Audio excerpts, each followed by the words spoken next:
Good evening, I'm Kevin Quinn. Welcome to NJ Law. Tonight's a special NJ Law. We're going to have a discussion with a good friend of mine whom you're probably used to seeing in somewhere other than a studio here, and his name is Danny Federici. I think you'll be seeing a photo here of him in his normal course of work, and tonight he's taken time out to come here and visit with us at NJ Law. Dan, thanks.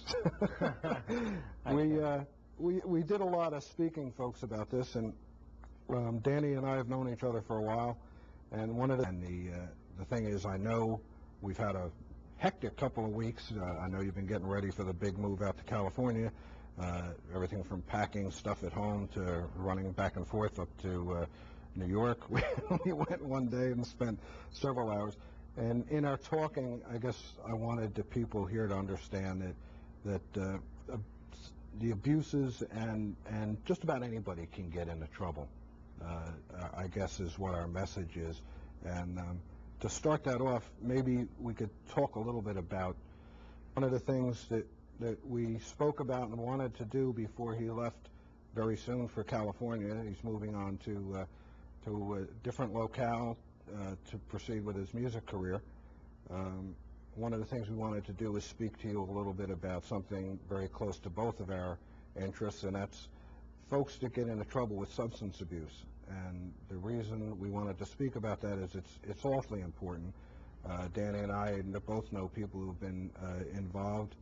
It takes a great toll on folks, and Danny's been good enough and courageous enough to come here and share this with us, and I want to thank you from the bottom of my heart, really, for coming and helping us out.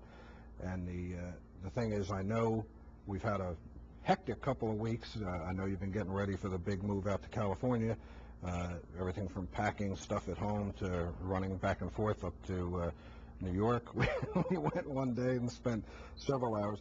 And in our talking, I guess I wanted the people here to understand that the abuses and just about anybody can get into trouble, I guess is what our message is. And to start that off, maybe we could talk a little bit about some biographical information, I guess.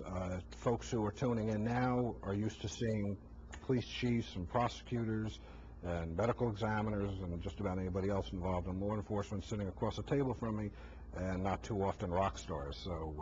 So this is something a little bit different for them and different for me, so we'll try to make it through in plenty of time.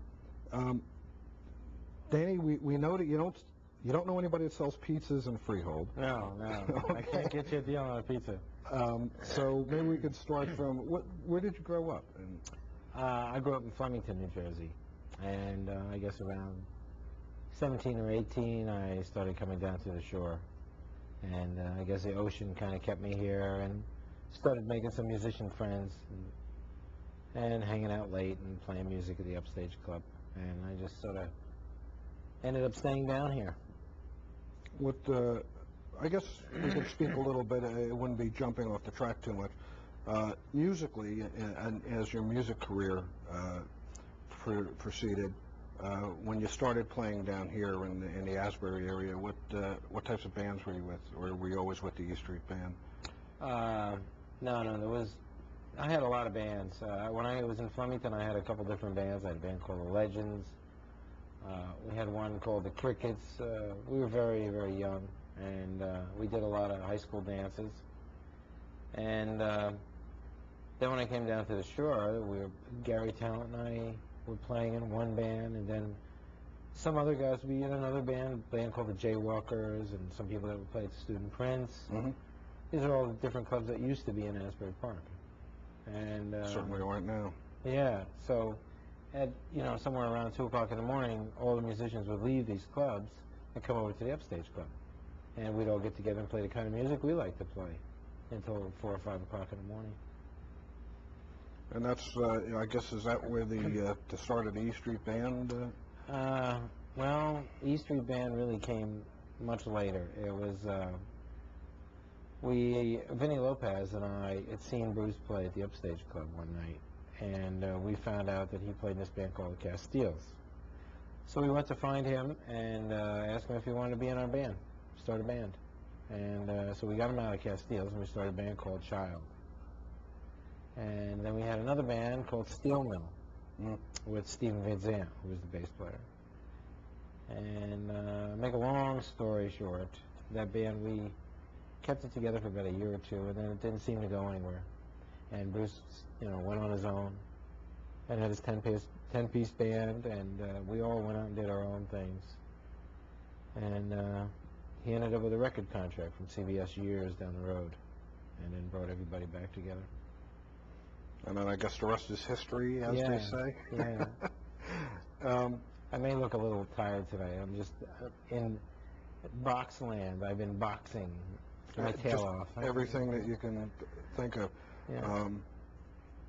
And we don't want to give the auction a plug, but you're having an auction of your birthday. Yeah, right. June 27th. up at the house, they'll be auctioning everything, including the house off in Cold Spring. House, equipment. There's some keyboards, some posters. That I got a few extras of from European tours and things like that. And yeah, we've collected a lot of stuff over these years. You decided you don't want to move it all out to California. So. We still took quite a bit. I know. Yeah. Believe me, I know. So now to the subject at hand. During those times of the different bands and music, I think the folks who are watching probably know that there's usually an air of possible substance abuse around the music industry. They've been connected over the years, and sometimes too much so, and sometimes not enough so. How about your own personal experiences? Maybe you could share some of those with us.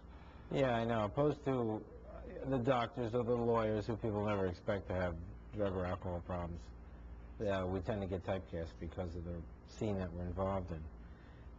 With the E Street Band and Bruce, our situation was very blue collar, all American. We really weren't involved with all that stuff. We had roadies and technicians working for the band that said they liked to go work for other guys because they had much more fun with other bands, because they partook in better activities than we did. But it doesn't matter. Now, here's a situation where even though my workplace wasn't involved in drugs or alcohol, I became involved with drugs and alcohol. Mm-hmm. And my drug of choice actually turned to be alcohol. And I've looked at my progression over a period of time, and it got worse and worse and worse. You can actually do a study and look at your progression, write it down, and you will see yourself getting worse as time goes on. And I lost 10 years out of my life. I'd say from the age of 30, maybe 25 to 35. I lost those years. And I now have 9.5 years I'm sober. And it's been an unbelievable experience. I had no idea who I was before. Was that during the, in retrospect, as far as the band, those were around the Born in the USA tour? During